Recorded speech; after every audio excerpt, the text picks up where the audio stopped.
Olá pessoal, sou o professor Nege, leciono para o ensino fundamental e o ensino médio, conteúdo de História. Hoje iremos conversar sobre a Revolução Haitiana, um longo processo de lutas, onde culminou com violências e muito trauma. Vemos nessa figura aqui a última batalha, chamada Batalha de Vertier, onde foi travada entre o exército indígena africano contra as tropas de Napoleão Bonaparte, onde em 18 de novembro de 1803 o Haiti sanciona sua independência através de muita luta. Vale ressaltar que esse processo histórico teve como agente protagonista uma classe, povos de origem africana que buscavam a liberdade e sua autodeterminação. Resistiu às opressões sem jamais perder a sua esperança. Imbuída de um espírito revolucionário, rompeu seus grilhões sob o lema Liberdade ou Morte. Esse processo histórico serviu de inspiração para muitos povos e de temor para as grandes potências coloniais, pela sua violência e determinação. Trouxemos aqui, gente, uma breve introdução, tá? Que nós vamos reler aqui, para depois passarmos ao conceito sobre revolução. A independência do Haiti, da metrópole francesa, ocorreu em 1804, após uma sangrenta batalha na ilha Antiliana, em que a população branca foi exterminada pelos escravos que haviam se revoltado, além de se tornar o primeiro país independente das Américas. O Haiti foi também o primeiro país a abolir a escravidão de suas fronteiras. Vale ressaltar que os Estados Unidos foi o primeiro país, porém lá ainda persistia a escravidão. E aqui na parte de cima, onde falam que a população branca foi exterminada pelos escravos, há um certo exagero, já que a historiografia é baseada no eurocentrismo, ou seja, na Europa. Então, essa revolução é pouco citada nos livros didáticos, podemos observar que cabe pouco trechos, Eu, como professor, pesquisei bastante sobre essa revolução.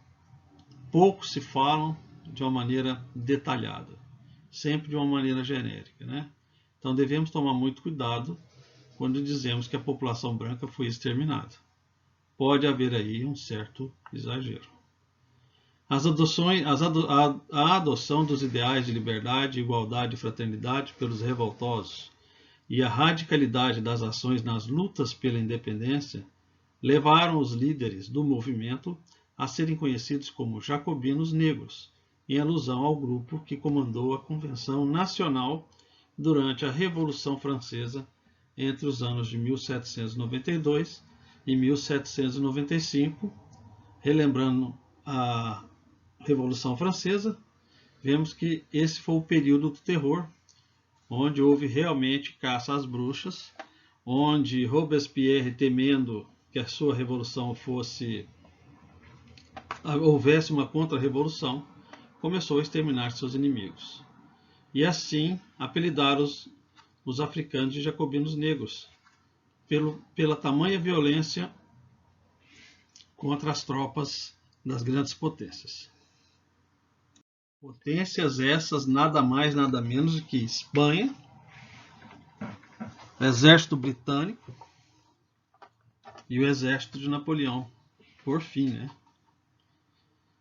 Então, pessoal, trouxemos aqui um pouco, da introdução, do resumo, E agora vamos ao conceito de revolução. Essa palavra tem um significado bastante importante, que ela não pode ser adotada de qualquer maneira, a esmo, A gente leu na introdução e eu citei aqui Vou citar aqui algumas palavras, né? Como batalhas violentas, radicalidade jacobina, que a gente viu ali como os jacobinos negros, né? Foi ali citado na introdução o primeiro Estado independente a abolir a escravidão, né? Em que os próprios ex-escravos conquistam sua liberdade. Esses são os elementos que nos permitem identificar uma ruptura social, ou seja, um paradigma, né? Não só social, cultural também, incluindo um conflito de classes. A gente vai fazer uma leitura e vamos identificar aqui dentro do conceito, né, palavras que corroboram com a introdução e com o processo histórico que vamos narrar sobre a Revolução do Haiti. Segundo Hector Bruy, define uma revolução como um fenômeno político-social de mudança radical na estrutura social. Houve uma mudança radical na estrutura social? Sabemos que, por fim, os ex-escravos africanos conseguiram sua autodeterminação e, por fim, praticamente expulsaram os colonizadores da ilha. Então, identificamos aí uma mudança radical na estrutura social, né? Um confronto de classes, aliás, um confronto entre a classe que detém o poder do Estado e as classes que se acham excluídas desse poder. Quem eram as classes excluídas desse poder? Quem era a classe oprimida? Os escravos africanos. Poder do Estado, um Estado autoritário, colonizador. As grandes potências. A revolução, assim, é um confronto de classes. Podemos identificar que houve um confronto de classes? Sim. Houve uma violência entre escravos e colonos. Apresenta ainda algumas das características mais marcantes de uma revolução: a rapidez com que as mudanças são processadas durante esse fenômeno e a violência com que são feitas. Se não houvesse violência, não estamos fazendo apologia à violência, né?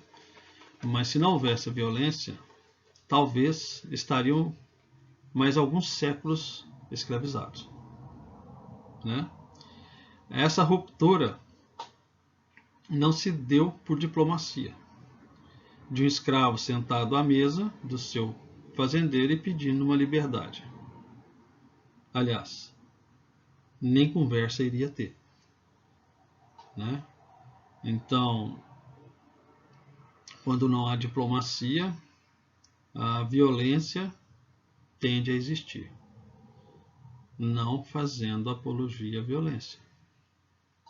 Nesse sentido, uma revolução é sempre traumática. Sim, ela é traumática, porque pela violência que ela gera, pelo medo que impõe, pelo terror marcado. Porque tira a sociedade de sua inércia, movimentando a estrutura social. Logo, toda revolução é vista. Bom, há vários autores que definem o conceito de revolução das mais variadas maneiras, né? Procurei no dicionário de conceitos históricos e essa para mim passou a ser um conceito assim fidedigno do que ocorreu. Aí tem todos os elementos de revolução e que ocorreram com a independência haitiana. E aí embaixo eu coloquei assim: independência não significa alteração na estrutura social e econômica, em sua maioria é conservadora. E coloquei o Brasil como exemplo, né? O Brasil mudou o sistema de monarquia, aliás, mudou de sistema? Não. Mudou de dono, né? Passou a ser autônomo e saiu da colonização portuguesa, mas manteve todo o seu sistema político. Manteve o reinado até a chegada da República, né? Era a monarquia constitucional.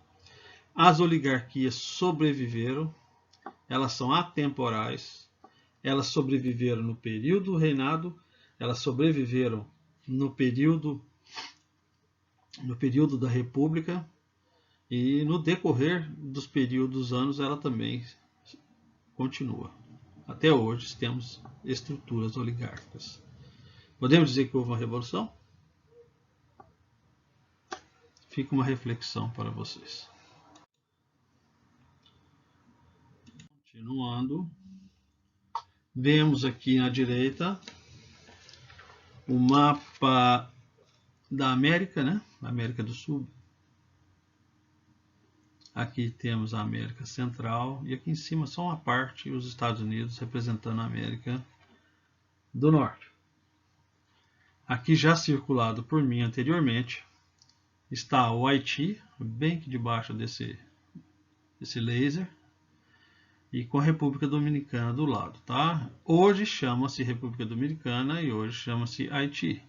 Naquele momento, até antes da divisão, né, era uma ilha chamada Ilha Espanhola. Depois da divisão entre França e Espanha, essa parte está escrito República Dominicana, do lado oriental, apontado para o lado da Europa e da África, estaria a Ilha Espanhola, parte da Espanha, com a capital São Domingos.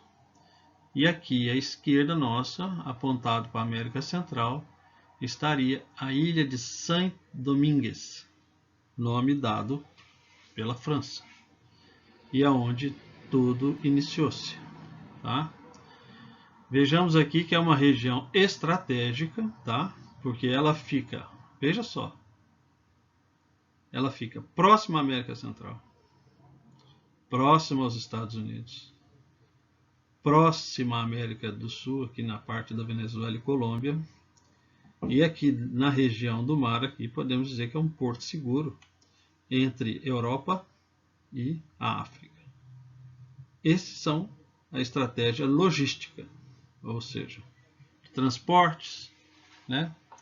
E outro ponto estratégico, que ela era rica em recursos minerais. Vejamos que até hoje em dia esses países considerados periféricos, pobres, porque mesmo com a independência ainda são dependentes das grandes corporações, que é um outro modo de colonização que não cabe aqui nós conversarmos. É uma aula para geografia, como se diz, né? E os espanhóis chegaram à Ilha Espanhola, né? Onde atualmente é Haiti e República Dominicana, já falado por volta de 1492, com a vinda de Cristóvão Colombo. E ao chegar aqui, nessa ilha, ela já era povoada por mais de 300 mil índios da etnia taínos. E há outras fontes históricas dizendo que haviam aí também 3 tribos africanas, antes da chegada de Cristóvão Colombo, tá? Aí é uma fonte histórica talvez ainda não bem aceita, mas que essas fontes existem. Bom, pessoal, boa parte desses índios foram dizimados. Adivinhe por quê? Todos sabemos. Pelas doenças e epidemias trazidas pelos europeus, né? Essa é uma delas. E a outra, que esses índios foram escravizados para trabalhar em minas de ouro. Trabalhos compulsórios, forçados. E isso contribuiu justamente com a aniquilação, né? Dos índios, daqueles que não queriam trabalhar, daqueles que queriam rebelar-se, né? Esses acabaram sendo mortos também. Foi construída aí a primeira fortaleza na América, né? Assim que chegou Cristóvão Colombo, construiu uma fortaleza e um assentamento. Bom, esses interesses estratégia comercial atraíram outras nações europeias. Aí eu vou pegar emprestado de uma historiadora lá do Haiti, o nome dela é Bainá, né? E ela disse da seguinte maneira, assim, numa conversa entre espanhóis, franceses e britânicos quando chegaram na ilha, tá? Aí os espanhóis declararam que a terra era deles. Veio os franceses e disseram: como assim é de vocês? E veio os britânicos logo em seguida falando: como podem ficar com tudo? Né? Esse colóquio deles aqui, os espanhóis declarando que a terra era deles, e os franceses chegando assim: como assim é de vocês? E os britânicos: como é que vocês podem ficar tudo e não repartir comigo?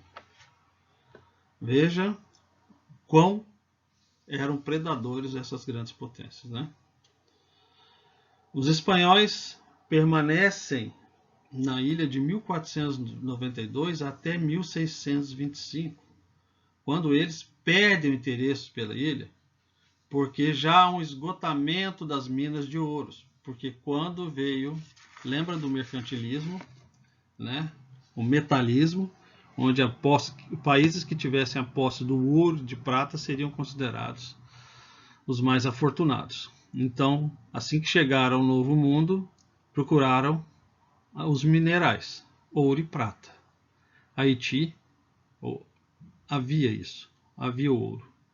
Quando chegou a esgotar, os espanhóis perderam um pouco o interesse e começaram a migrar-se para a América Central e a América do Sul em busca desse metal. Até então, a França ela estava ocupando uma pequena ilha, uma diminuta ilha no norte do Haiti, chamada Tortuga. E essa ilha é bastante famosa, tanto que ela faz parte dos filmes dos Piratas do Caribe, né? Aliás, os Piratas do Caribe teve a sua base toda nessa história aí do Haiti, né? E depois a gente vai mostrar a figura. E eles eram os corsários franceses, né? Ficavam nesse local porque os navios da Espanha saíam de carregamentos daqui, da América Central, da América do Sul, saía daqui do Chile, né? Onde pegava o ouro aqui no Peru e Bolívia, o carregamento era no Chile, passava pela costa, atravessava o canal do Panamá e seguia essa rota aqui, ó. E aqui é a ilha de Tortuga, nesse local. Nesse local aqui que havia o roubo de descargas. E ali ficavam os corsários franceses e os corsários ingleses, tá? Após o desinteresse da França, da Espanha em manter suas tropas na ilha, deixando apenas alguns colonos, foram um momento que a França aproveitou e ocupou, né?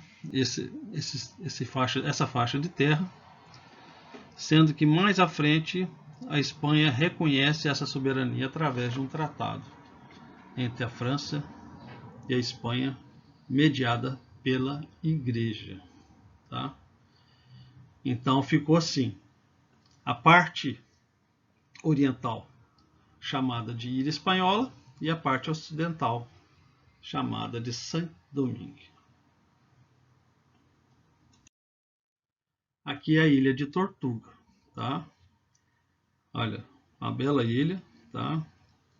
E essa é a fortaleza construída, né? Aqui está escrito: Espanha sediou oficialmente Tortuga como parte de São Domingo, a França, em 1697. Hoje em dia, Tortuga pertence a Haiti, né? E ela é aquela ilha onde os Piratas do Caribe fizeram sua filmografia, né?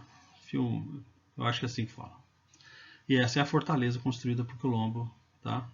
Uma das maneiras de reconhecer que a propriedade pertencia a determinada potência. Aqui temos um mapa, tá? Esse é o mapa daquela época. Nessa região aqui, que eu vou tentar desenhar, ó, essa aqui ó, era a região da ilha espanhola, pertencente à Espanha, e essa outra região aqui, né, pertencente à França.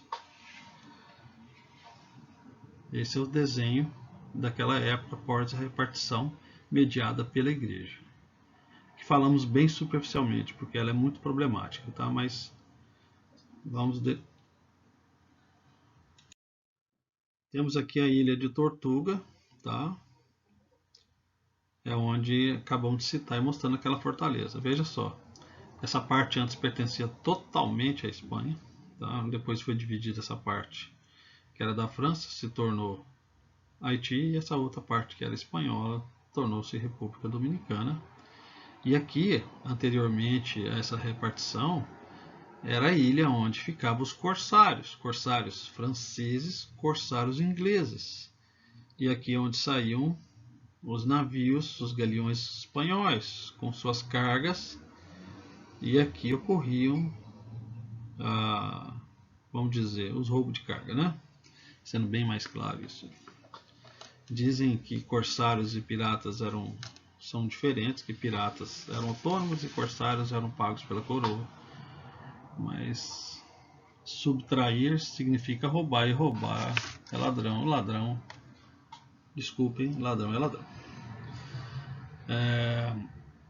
Nessa parte aqui, Tortuga, habitavam esses, voltando a falar, habitavam esses franceses e ingleses, e assim que houve a saída da Espanha para migrarem para América Central e América do Sul, foi o momento que os franceses ocuparam essa parte, tá? Explicando isso, e esse é o mapa atual, tá, pessoal? Agora vamos entrar na economia, que ela é baseada na produção agrícola do sistema plantation. Sabemos que o sistema plantation é latifúndio, monocultura, exportação, né? Monocultura para exportação, e mão de obra escrava, né? Ou seja, tinham grandes latifúndios, são propriedades que visavam produção em larga escala, ou seja, uma fazenda enorme com a produção só de açúcar, uma outra fazenda com produção só de fumo, né? Não havia duas culturas, era uma cultura adotada, né? E que visava, como sabemos, a exportação para o mercado europeu e com a mão de obra importada da África, né? Os principais produtos aí que podemos citar são fumo, algodão, açúcar, anil, café e rum, que é bebida alcoólica extraída de cana, da cana. Inclusive também no filme Os Piratas do Caribe, os piratas adoram tomar rum, né? Aí já, e mais um ingrediente aí para o filme. A importância econômica de São Domingos, era a colônia mais rica da França. Em 1789, no período da Revolução, chegou a ser responsável por 2/3 do comércio exterior francês. E a mão de obra escrava, infelizmente, existia. É um ato de desumanidade, né? Não há nem como falar mais. Eu acho que essa palavra desumanidade já é tudo. E é a base, e foi a base dessa própria mão de obra escrava, foi a base da Revolução. Por isso que houve uma ruptura social. Uma cultura foi substituída por outra.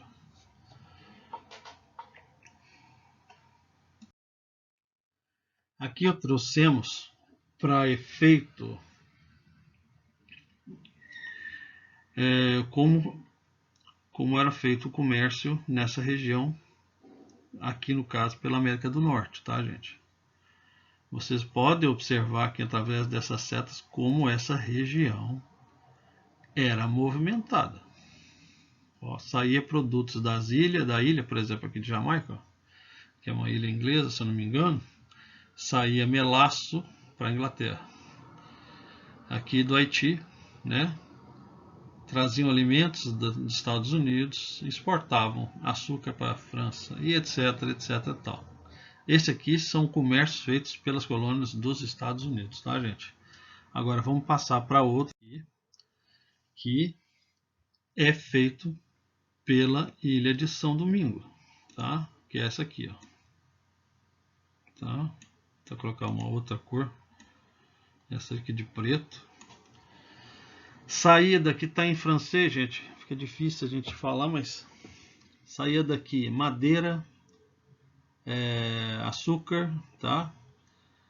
Ia para França. E a França, que era a metrópole, ela revendia esses produtos para a África. E a África negociava escravos para a ilha. Veja o triângulo. Saía aqui os produtos de São Domingo indo para a França distribuía para a Europa. E aqui da França vinha para a África, e da África saía para a ilha de São Domingos. Inclusive, a elite trabalhadora, produtora, a elite produtora, ela reclamava muito desse comércio com a França, porque a França queria exclusividade, então ela pagava o preço que queria, e ela mesma revendia para a Europa, e ela mesma que revendia os escravos para os produtores. E os produtores naquele momento queriam o quê? Queriam uma autonomia. Estavam buscando uma autonomia, ou seja, que eles pudessem vender para quem quisessem, tá? Mas como a França era rígida nesse sentido aqui, começou a haver o contrabando. Essas setas vermelhas aqui são o contrabando. Veja que esses escravos aqui eram vendidos para a Jamaica, e da Jamaica era vendido de maneira sorrateira para a ilha de São Domingos, sem o conhecimento do governo francês. A França abastecia Santo Domingo com os alimentos e manufaturas. Mas veja bem só, aqui de contrabando saía produtos de alimentos para Santo Domingo vindo da outras colônias espanholas e de ex-colônias inglesas e até de colônias inglesas, né? E eles faziam um mercado negro, que podia sair, vai você ver, até a palavra, me desculpa, tá? Um mercado não oficial. E esse mercado não oficial, as escondidas da França, eram feitas com as colônias espanholas e as colônias com os Estados Unidos. Então vejamos bem que havia contrabando. Isso não é novidade, né? Desde priscas eras, esse contrabando ele existe.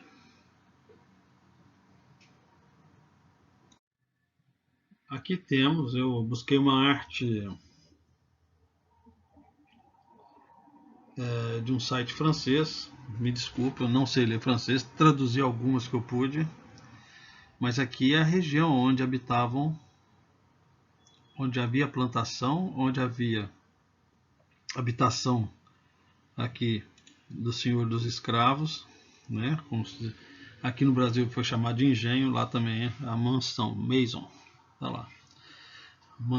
A mansão onde moravam os donos da terra. Aqui é um vale, a montanha, um vale onde estava o campo das plantações de cana-de-açúcar.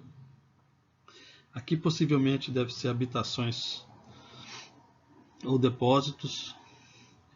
Aqui é uma igreja. Aqui em cima, aqui, Cap de Bois, traduzir é corte de madeira. Eles cortavam as madeiras da ilha, das florestas, né? E revendiam para a França. E ali naquele apontamento do slide anterior também vendiam madeiras para os Estados Unidos.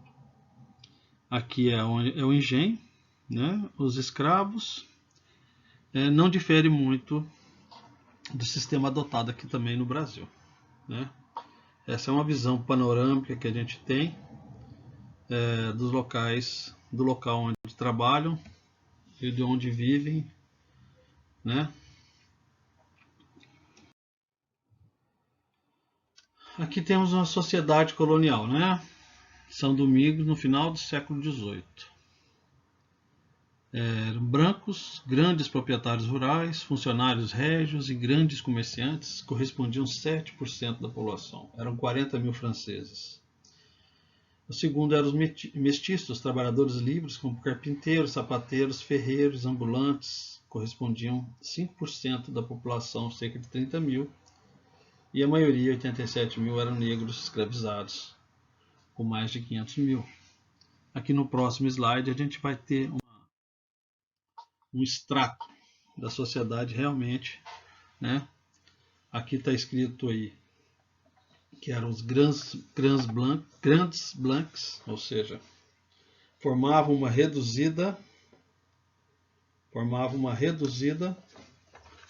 reduzidíssima parcela da sociedade colonial. Eram grandes plantadores e senhores de escravos. No entanto, sua autonomia e poder foram limitados pelos grandes comerciantes dos principais portos franceses que dominavam o comércio de escravos. Lembra que eu falei antes ali de que eles queriam autonomia, mas dependiam de outros comerciantes pela imposição francesa, né? Petit Blanc era uma pequena parte da população branca em que em torno de 40 mil indivíduos em geral exerciam artesanatos e pequeno comércio. Tem os Afranches, parte da população composta de mulatos libertos, e montante girava em torno de 30 mil pessoas, buscavam ascensão na rígida hierarquia social e alguns ocuparam cargos na administração ou até mesmo chegaram a possuir terras e escravos. Grande massa, né, compreendida. O que significa Grands Blancs? Eu procurei no dicionário, logicamente francês, né? E no pé da letra seria grandes brancos. Grandes brancos. Aí eu renomeei eles como elite branca. Petit Blancs. Eram pequenos brancos. Era a classe média, né? Hoje é chamada classe média. E os Afranches, que seriam o quê? Significado de libertados. Ou seja, ex-escravos, né? Foram libertos e que se tornaram administradores. Tá? Lembrando que esses próprios ex-escravos, compostos de mulatos também, eles possuíam terras e também tinham escravos. Né? E não bastasse uma diferença racial, desculpem dizer, mas é uma realidade, havia aqui uma supremacia racial branca, e mesmo entre eles aqui havia uma divisão. Vai gostar de divisão assim, né? É o princípio egoístico, né? Primeiro vamos manter a nossa casta e depois vamos dividir a nossa casta em subcasta. E aqui no caso houve a separação dos brancos com os mulatos. Os mulatos bem à frente vão pedir uma igualdade de direitos, coisas que não tinham e que a elite não estava a fim de dar. E entre os brancos havia diferença não de questão de cor, mas questão financeira. Nos fins do século XVIII, mais precisamente a partir de 1783, a colônia de Santo Domingos teve um grande crescimento em sua produção econômica. Esse desenvolvimento desencadeou a necessidade de uma maior mão de obra para trabalhar nas lavouras. Assim, nos momentos que precediam a Revolução Francesa, cerca de 30 mil escravos eram enviados por ano para plantações de Santo Domingos. Lembrando que desde 1670 havia a escravidão dentro dessa parte da ilha, tá? Mas ela se acentuou nesse período de 1783, quando a França começou a dominar no sentido econômico, né? O ouro branco. E você imaginando 30 mil escravos por ano, tirando a mortalidade, a gente vai ter um saldo de 10 anos com uns 200 mil, uma população de 200 mil. Sendo que desde 1670, pessoal, havia importação de escravos. E esse aumento da população escrava preocupava os colonizadores. E para demonstrarem estar tudo sob controle, né, aumentavam a opressão e desencadeava, por consequência, mais revoltas. Vocês imaginam 40 mil brancos contra 300 mil escravos. Havia um temor muito grande. Até porque nos livros didáticos quase que não falam sobre isso, que eu conheça, mas aprofundando em pesquisas de universidades e também de documentários, houve, nessa época de 1789, 1783 a 1789, essa leva de 30 mil escravos por ano, vieram nessa leva muitos escravos que eram guerreiros. Havia, né, uma espécie de guerra entre tribos africanas, uma guerra civil, nos nossos moldes de hoje, e as tribos vencedoras capturavam, tinham prisioneiros. E para se livrarem desses prisioneiros, né, aproveitavam e revendiam eles como escravos. Porque era muito perigoso ter prisioneiros, né? Podiam fugir e podiam causar mais danos futuramente. E nesse momento aí, 1789, 1790, quando iniciou realmente a revolução, a rebelião mais forte, esses escravos que estavam em Santo Domingo, Saint-Domingue, eram, na sua maioria, guerreiros. Já era uma força militar. Tá? E muitos deles fugiram aí dentro da ilha e fundaram cidades e quilombolas. Eram africanos libertos por si próprios.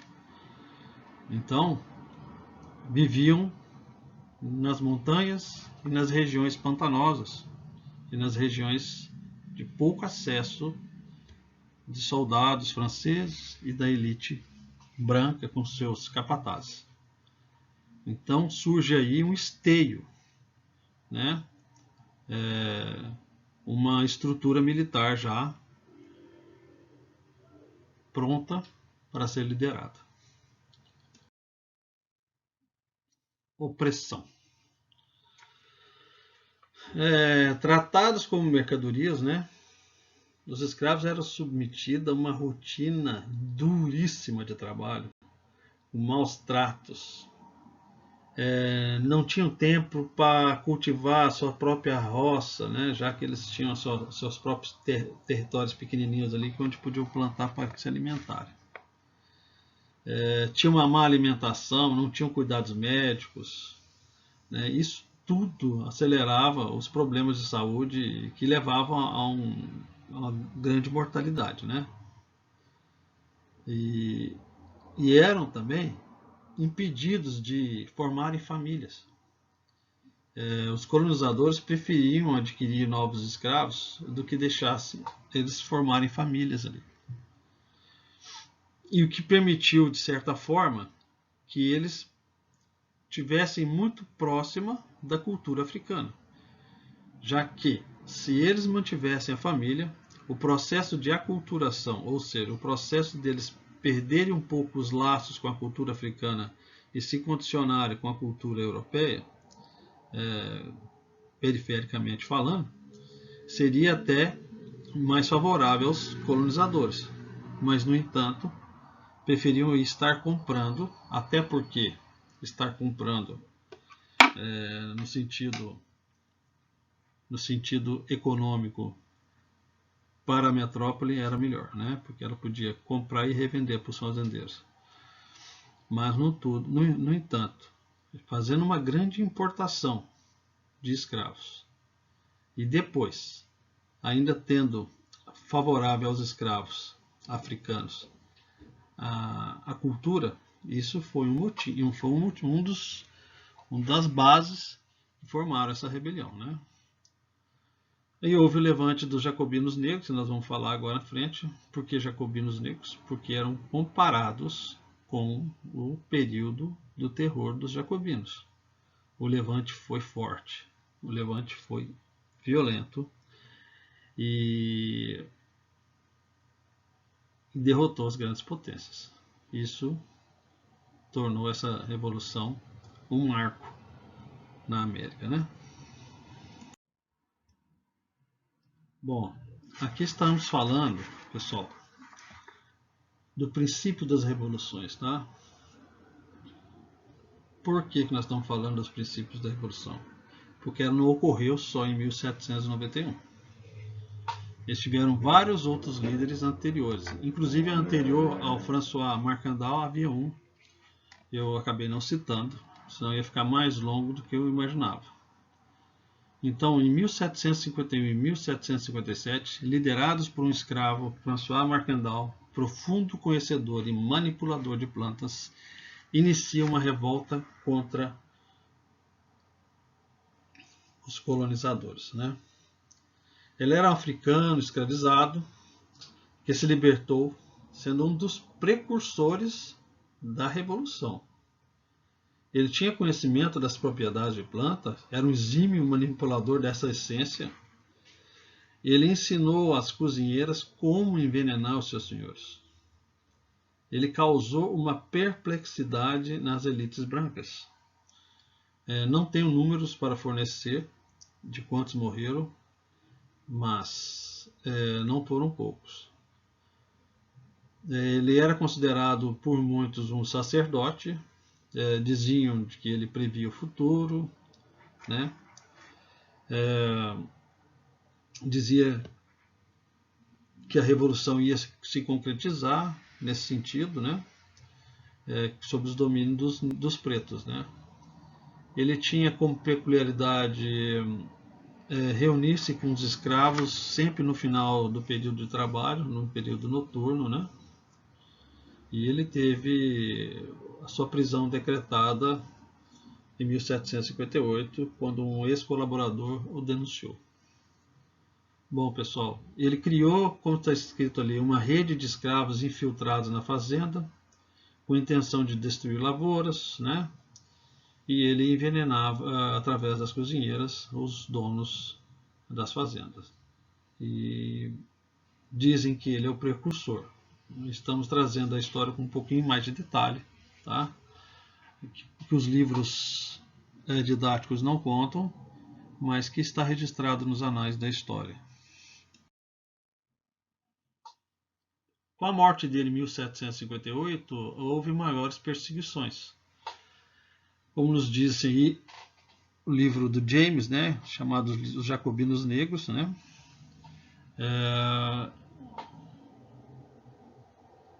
Os mulatos estavam proibidos de usar espadas. Por que isso? Por causa da rebelião que houve com Marcandal. E após a morte deles, resolveram abolir qualquer tipo de situações que poderiam levar a uma rebelião, a uma guerra. Não houve também, como na ditadura, não podia se reunir mais que 2 pessoas, 3 era considerado um motim. E esse aumento de pressão, né, trouxe um problema de conflito social. Lembra dos afranches que nós falamos? Que eram os mulatos e negros libertos? Então, eles buscavam de todas as formas uma igualdade em direito, né? Eles eram considerados, mesmo sendo com o aumento de regras da classe dominante, da elite, iniciou-se a tensão social, né? E esse desenvolvimento econômico trouxe esses conflitos sociais. Por um lado, a gente tinha as elites brancas que reivindicavam aquela autonomia que eu falei atrás, né? Queriam negociar livremente da metrópole, ter a maior liberdade para negociar seus produtos sem depender da França, né? No caso. E por outro lado, a gente tinha os mulatos, os negros libertos, chamados de afranches, que faziam parte dessa economia da ilha de Santo Domingues. Somavam quase que 28 mil indivíduos, né? Controlavam 1/3 da produção local E eles queriam buscar a igualdade de direitos. Nesse momento, a França já estava fazendo a sua revolução, né? Então, aqueles ideais de fraternidade, igualdade já era um lema. E nesse momento buscavam-se a igualdade de direitos, né? E a elite branca, ela não aceitava os indivíduos que tinham antepassados escravos. Ou seja, aí havia um grande preconceito, um grande racismo, e esses conflitos sociais de classes econômicas e, infelizmente, de castas, normalmente nunca terminam bem, né? É um perigo. No entanto, pessoal, esses negros e mulatos, eles, libertos, né? Eles tinham condições financeiras, né? Faziam parte da produção. E eles podiam viajar à Europa. E o que acontecia naquele momento era o predomínio do iluminismo, e as escolas, que ali já era uma educação mais laica, e eles bebiam dessa fonte, despertaram nele despertaram consciências de seus direitos, seus deveres, né? E sabiam de toda forma que a escravidão era um ato conservador, era um ato que racionalmente não tinha o porquê, era desumano, e o iluminismo bebia nas águas do humanismo, né? Então buscavam a luta pelos seus direitos. Bettel, né? Ele nos escreve assim: cientes que deveriam ser tratados com igualdade,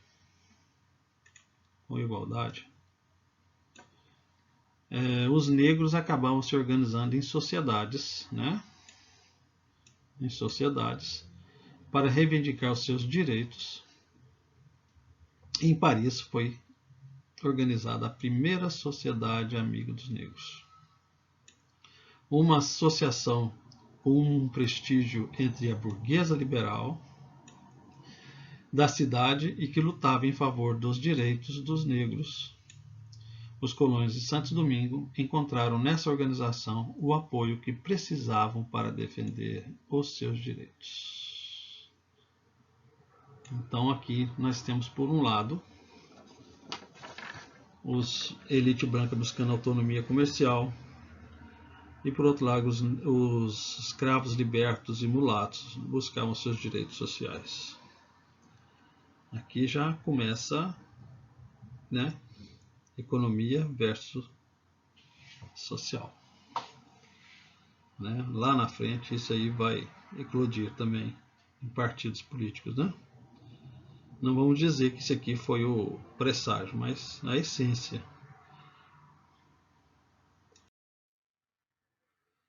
Da rebelião à revolução. Sociedade.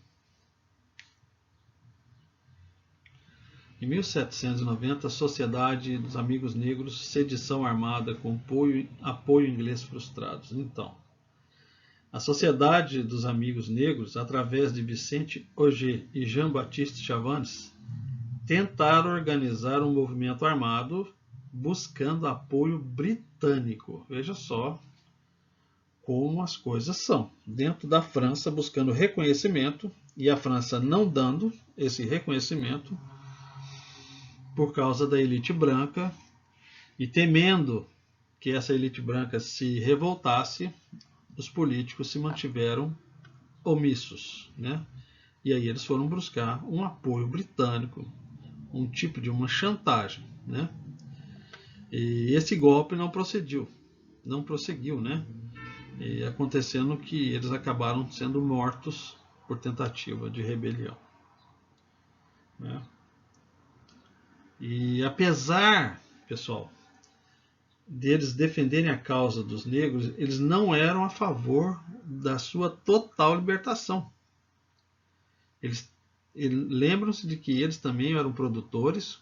Eu sublinhei lá atrás de que eles eram produtores, os mulatos e os afranches, né?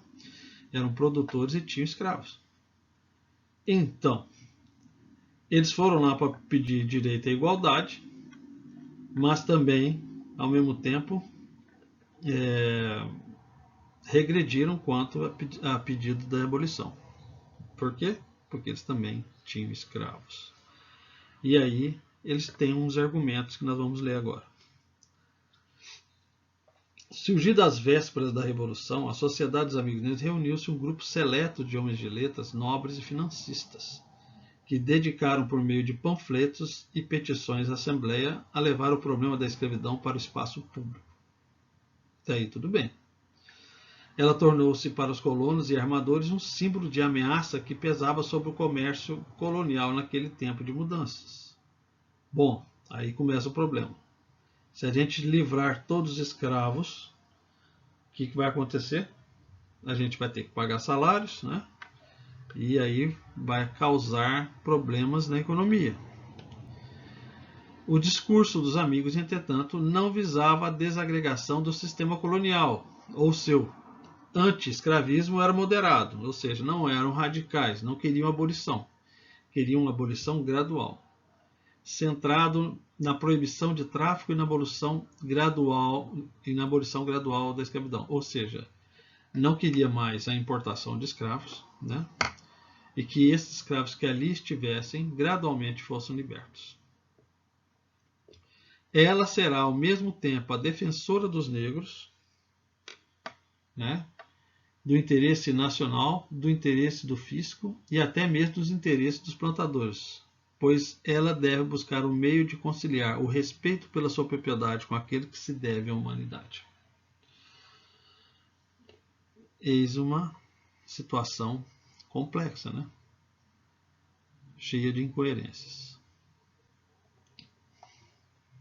No próximo segmento, a gente tem o estopim da Revolução, 1791 e 1803. Temos aí o Dutch Boukman e a Cecília Fátima. Esses são dois precursores que fizeram com que iniciasse a rebelião do ano de 1791. Tá? Considerado como instrumento da Revolução, o Boukman era alfabetizado, era oriundo da Jamaica, veio de lá comprado dos ingleses aos 14 anos de idade. Já segundo historiadores haitianos, ele possuía conhecimentos de autodefesa e junto com Cecília Fátima uniu-se às diferentes etnias africanas que ali existiam e conviviam como quilombolas e como cidades fundadas por africanos libertos. Né? Essa personagem aqui, Cecília Fátima, 4 anos consecutivos, ela recorreu toda a ilha, né? Toda a ilha de Saint-Domingue, tentando unir as diferentes etnias em um congresso que seria realizado futuramente, com a intenção de organizar uma frente de resistência. Tá? Ela tem um papel de enorme grandeza nessa rebelião. Apesar de ter o nome dela não muito citado, mas nós aqui vamos reverenciar no sentido histórico, tá? Não no sentido humano, a sua liderança. Dutch Boukman, sacerdote, é considerado sacerdote, segundo historiadores também haitianos, ele era filho de uma guerreira que também organizava rebeliões na Jamaica, tá? E como castigo, ela teve seu filho vendido para o Haiti. Então, ela era uma guerreira africana dizem que era de origem islâmica, e ele também de origem islâmica. Aliás, ele como filha de islâmico era islâmico, né? Era muçulmano. E o nome dele, Bukma, traduzido seria o homem do livro, né? Porque ele carregava o Alcorão na sua cinta. E é assim que surgiu esse nome, tá? Por efeito de curiosidade. Ele era iniciado nas tradições religiosas e ele utilizou a espiritualidade, a religião, o animismo africano para tentar criar um elo cultural entre os africanos que ali viviam, tá? A crença nas divindades lhes deram uma fé, uma crença a ponto de não temerem a morte. Era segundo fontes, a religião que ele professava ali era voodoo, né? Era uma religião animista, depois bastante divulgados em filmes de terror, mas eles criaram um elo cultural tamanho de que fizeram se identificar, se sentir africanos, tá? E essa cultura serviu para que eles tivessem um objetivo comum, né? E esse objetivo comum seria a libertação, tá? E nesse sentido cultural, e nessa posse da cultura africana, eles trouxeram um espírito assim revolucionário. Eles acreditavam que acreditavam na crença na imortalidade da alma. E assim eles colocaram-se em condições de não temerem a morte. Vejam só. Isso é muito importante, né? De você ter um inimigo que não teme a morte, você vê que é tudo ou nada. Em 14 de agosto de 1791, num congresso realizado numa região pantanosa, não havia mais volta. Os africanos estavam imbuídos do espírito revolucionário. Dali a 7 dias iniciaria a rebelião com a queimada de lavouras. Inicia-se aí o estopim. Inicia-se aí a rebelião que passará a revolução. Inicia-se então o processo revolucionário. 1791. Inicia-se a grande rebelião que surpreende tanto os negros e mulatos libertos quanto os grandes brancos, com depredações em fazendas, violência de ambas as partes, destruição. Houve queimadas em cerca de 8.000 plantações, iniciando-se no norte da ilha e depois se alastrando por toda a ilha. E depois de se alastrar por toda a ilha, ela também atinge as grandes potências com seus interesses, tá, pessoal? Sendo mais resumido. Em 1792, tá? Buscando apoio interno, a França concede aos negros e mulatos afranches o direito de igualdade junto aos brancos. Grandes Blanc pede auxílio aos britânicos. Nessa situação aqui, 1791, já chegando em 1792, a Espanha oferece ajuda, tá? A Espanha oferece ajuda aos revoltosos, já pensando em recuperar toda a ilha, né? Então a França lutava contra os revoltosos escravos e contra a ilha espanhola. Nesse momento, a França também, nós temos que entender que 1791 já estamos há 2, 3 anos da Revolução Francesa, que as grandes potências da monarquia se uniam contra a Revolução. Nesse momento aqui havia a declaração de guerra de Espanha à França, também do Reino Unido à França. Então você não lutava só contra os libertos, você lutava com os libertos apoiados pelas outras grandes potências.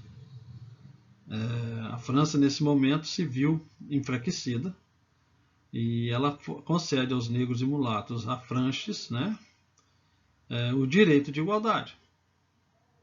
E nisso aqui, ela ganha como inimigo a elite, que pede auxílio aos britânicos.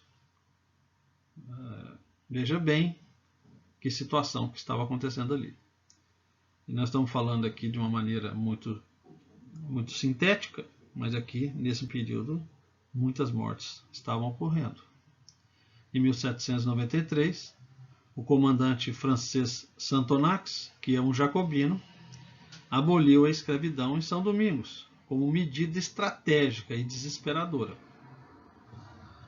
O Reino Unido declara guerra à França pelo episódio da condenação da morte de Luís XVI e invade suas colônias. Veja só, aqui já tinha a Espanha apoiando os escravos, né?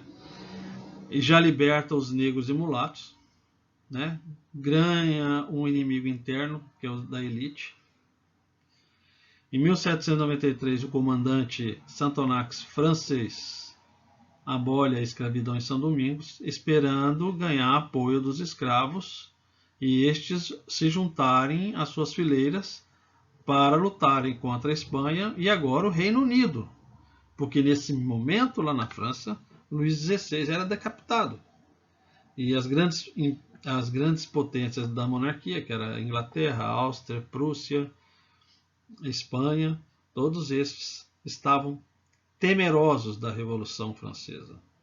Então, nada melhor do que combater a França para reprimir essa revolução. E agora, tentando reprimir a revolução, se alinham, né, entre si para tentar invadir a ilha e não só derrotar a França, mas como também derrotar os escravos. Porque uma república na América Central, nas Américas, seria desastroso para as potências europeias. Em 1794, o principal chefe rebelde, Toussaint Louverture, junta-se às tropas regulares da França com a inserção de 4.000 escravos combatentes. Por que se junta? Porque esse Toussaint era chefe, comandava os africanos, ele estava no lado espanhol, apoiando a Espanha, lutava contra a França. Após um acordo de abolição dos escravos feito em 1793 e 1794 na Constituição Jacobina também, já com a abolição dos escravos em todas as colônias, ele passa a lutar a favor da França, tá, contra a Espanha.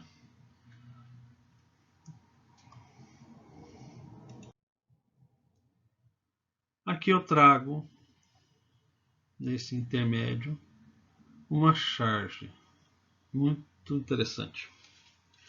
Essa é uma charge que trata com muita ironia os ideais da Revolução Burguesa, a Revolução Francesa, que é liberdade, igualdade e fraternidade. E aí embaixo está escrito, que eu traduzi, tá? Liberdade provisória, igualdade irrisório e fraternidade aleatória. Ou seja, que a igualdade é algo cômico, é uma piada. E a fraternidade seria segundo as suas conveniências. 1791, quando colocam esse liberdade, igualdade e fraternidade e mantém a colônia com os escravos. Né? É uma charge chamando a atenção de que nem todos os lemas, infelizmente, nem todos os lemas realmente são aliás, são aprovados, mas não são aplicados, né? Tratado de Basileia, retirada espanhola. As rivalidades das grandes potências estavam além da ilha espanhola.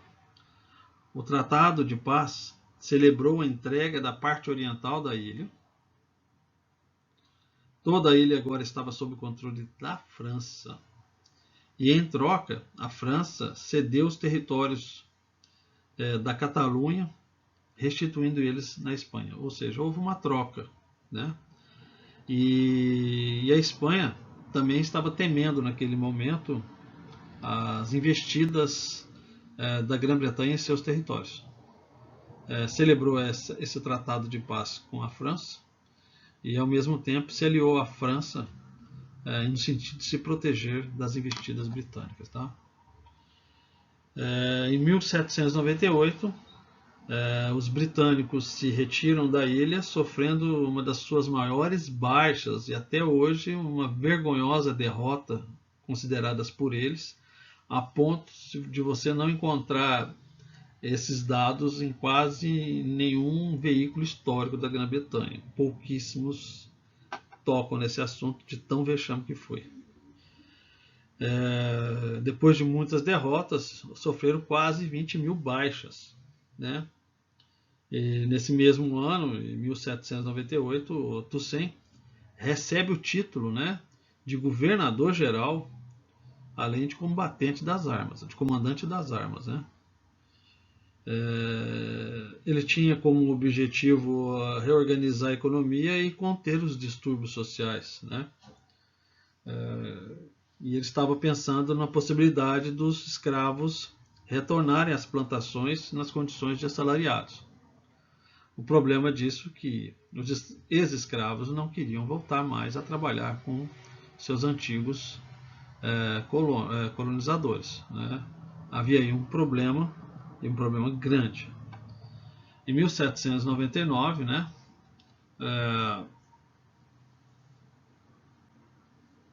Napoleão, nesse momento, assume o poder dentro da França. E, ao mesmo tempo, Toussaint assume o comando geral. Ele tenta fazer um acordo, um tratado econômico com alguns representantes dos Estados Unidos. E isso foi considerado pela França como um ultraje, já que, como colônia, eles não tinham poder nenhum de fazer nenhum tratado. Esse foi um desafio feito por Toussaint, né, querendo demonstrar que essa ilha tinha autonomia. E, por outro lado, a França ficou perplexa com essa atitude, né, a ponto que, bem à frente, Napoleão enviar tropas para resolver a situação. E aqui temos por uma citação: Louverture ocupa militarmente a cidade de São Domingos e transforma-se no líder absoluto de toda a banda espanhola. Redige uma constituição, se deixou Napoleão possesso, e atribui-se o título de governador-geral vitalício. Primeira Carta Constitucional da América Latina. Dispõe em seu artigo: a escravatura está sempre abolida, está para sempre abolida. Não podem existir escravos neste território. Em 1801 surge a crise interna com a metrópole, né? A França contra-ataca enviando soldados à ilha e restabelecendo a escravidão em todas as suas colônias. Porém, o povo não se submeteu a essa lei e continuou lutando em defesa da sua liberdade conquistada à custa de muitos sangues, tá? Houve a morte do líder Toussaint. Ele foi capturado e deportado e morreu na prisão por maus tratos e, segundo outros, por doença. Em outubro de 1802, Jean-Jacques Dessalines, considerado pela França um elemento muito mais perigoso do que Toussaint, dizem historiadores de que um dos motivos de Toussaint ter sido capturado foi em uma reunião obtida junto a líderes franceses, onde ia propor uma trégua caso entregasse Jean-Jacques Dessalines às tropas. Dizem alguns historiadores, nada oficial, de que Toussaint disse não e por esse motivo foi capturado e preso. Jean-Jacques Dessalines, um ex-escravo, ele é um homem de confiança do falecido Toussaint, assume a liderança e organiza motins contra as tropas francesas, que originou sangrentas batalhas, né? E nesse momento a França sucumbe. Ela não só sucumbe, como perde cerca de 50 mil soldados. E ainda teve a morte do seu comandante Leclerc. Né? Em 1803, 29 de novembro, consuma-se a independência, proclamada em 1º de janeiro de 1804, e a ilha passa a se chamar Haiti, o nome original. Quando assim chegaram Colombo, os indígenas já a chamavam de Haiti. Significa país das montanhas. Podemos dizer que foi a primeira nação independente a abolir a escravidão e a segunda a se tornar independente na América. Tensão, né? Após a independência houve instabilidade econômica, né? Muita euforia, e a realidade surge com a crise da economia, né? E também o medo, o perigo iminente por parte dos líderes de novas investidas de outras potências. Nesse momento nós tínhamos a Grã-Bretanha de olho, né? A França com a sua armada ao redor da ilha. Do outro lado, Portugal volta, a Espanha volta a parte oriental. Então, nesse momento, a Espanha ainda mantinha um sistema de escravos. Então você tinha do lado a Espanha, no mar a França e a Inglaterra, e isolados de toda a América. Então, mantinham-se em estado de tensão e sob alerta, né?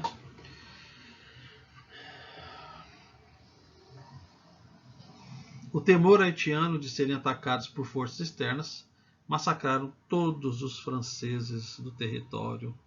Houve confisco de propriedades.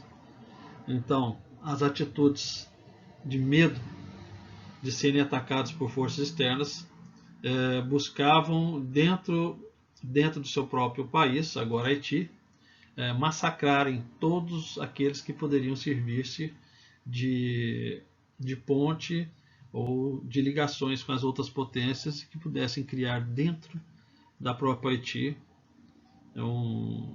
uma resistência, né? Houve confisco de propriedades. Em 1806, Dessalines é morto em uma emboscada.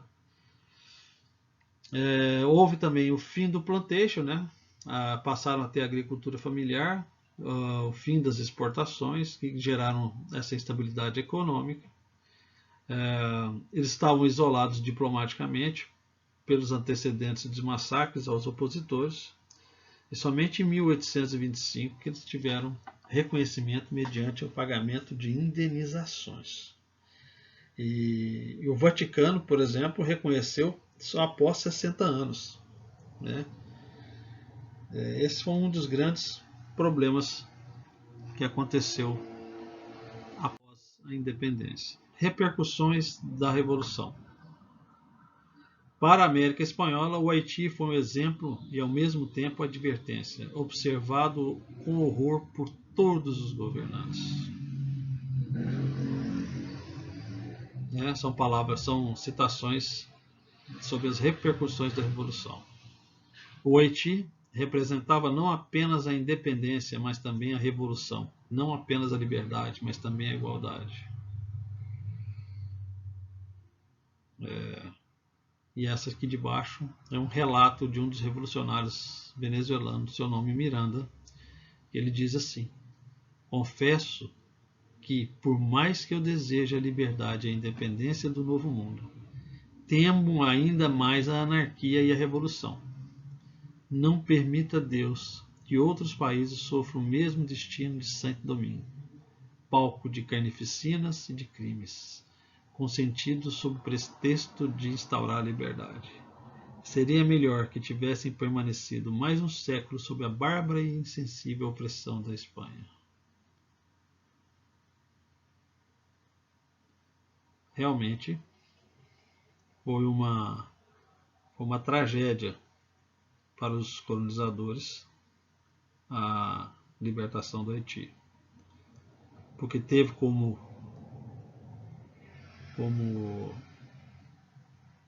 protagonista a classe escrava e como derrotados a elite crioula, a elite branca. E nesse sentido temiam que isso se alastrasse para dentro de suas colônias e que a população escrava nativa originária pudessem também sublevar-se e fazerem os mesmos com eles.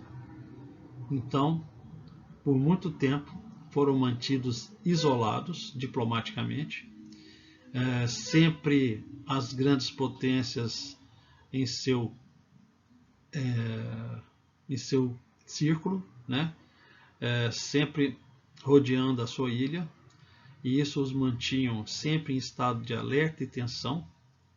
Crises ocorreram dentro da sua economia, a ponto da França requerer 150 milhões, um dinheiro que levou-os à bancarrota em sua economia, em troca da diplomacia, pois a França, aceitando o reconhecimento de independência, abria campo para que outras potências assim também o fizessem.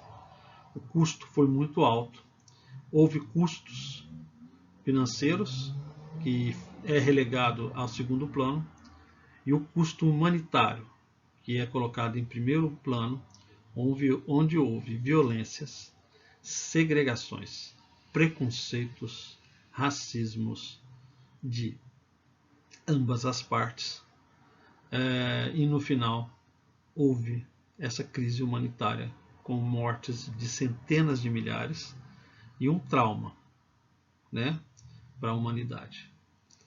Apesar de que as reivindicações dos haitianos eram justas. O modo ocorrido para essa emancipação, tanto de um lado, tanto de outro, foram infelizes, para não dizer desumanas. Eis o fim dessa história. Peço a todos, caso estejam em dúvidas em determinados pontos, eu procurei no máximo possível passar os detalhes dessa revolução, e acho pertinente sempre uma reflexão sobre essa violência e sobre a questão do preconceito e do racismo, e o caminho onde nos conduz. Muito obrigado e até mais.